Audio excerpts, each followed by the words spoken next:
Obamacare continues. Dr. Ben Carson still with me. Doctor, people what they think about Obamacare. Not one person understood it.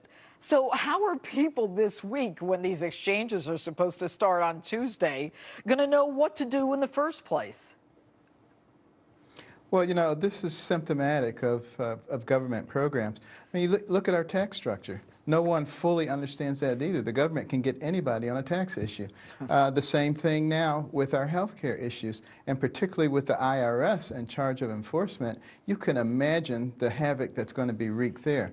And it really tells us we do need health reform. There's no question about that. We spend twice as much as the next closest nation on health care, have horrible access problems, and lots of inefficiencies. This is easy to fix. You know, I've got a stack of things on my desk a foot high. How would you fix it? Well, first of all, what do you need for good health care? You need a patient and you need a health care provider. Along comes the middleman to facilitate the relationship. Now it has become the primary entity with the patient and the healthcare provider at its beck and call. First you have to fix that. Get the middleman out. How do you do that? Health savings accounts. You give everybody a health savings account. We can do that for far less money than we're spending with CMS. And it can be a very basic healthcare account to which people can add as they please. And by accumulating money, you can buy bridge insurance, you can buy catastrophic insurance. And the nice thing is 80% of encounters between physicians and healthcare providers can be easily taken care of through a health savings account. You know, doctor, what's interesting is one person on the street said to me, look, you know, my son is a doctor and, you know, he is pulling back on his patients because he just can't do the paperwork. So given something like that, the fact that the majority of Americans are against this, why do you think that the administration refuses to acknowledge that there are problems? Because what is the most important thing that a person has? It is their health. If the government can gain control of your health, they've got you. And that's why it was so important to push this through first thing when you had complete control of Congress. Twisting arms, doing everything you needed to do in the back rooms, we got to get control of the people's health.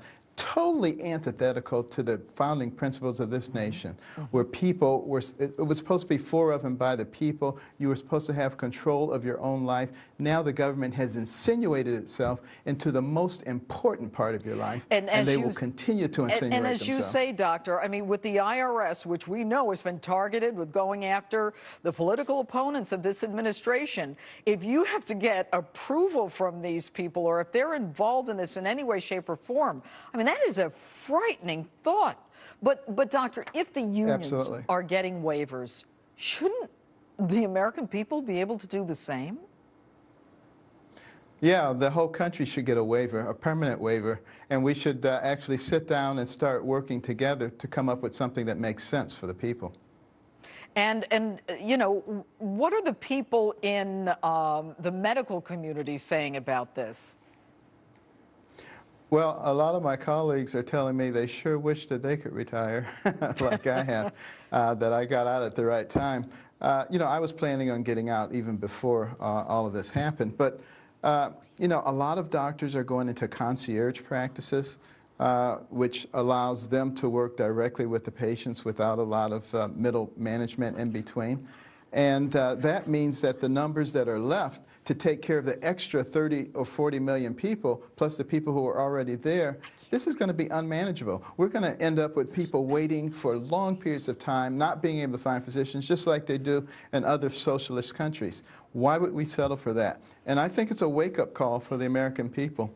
We need to realize that maybe this battle may be lost, but the war is not lost. Not if people wake up right now, realize that there are opportunities to put people into positions of power. Before we go, do you think the House is going to be able to delay this for a year, the implementation of Obamacare?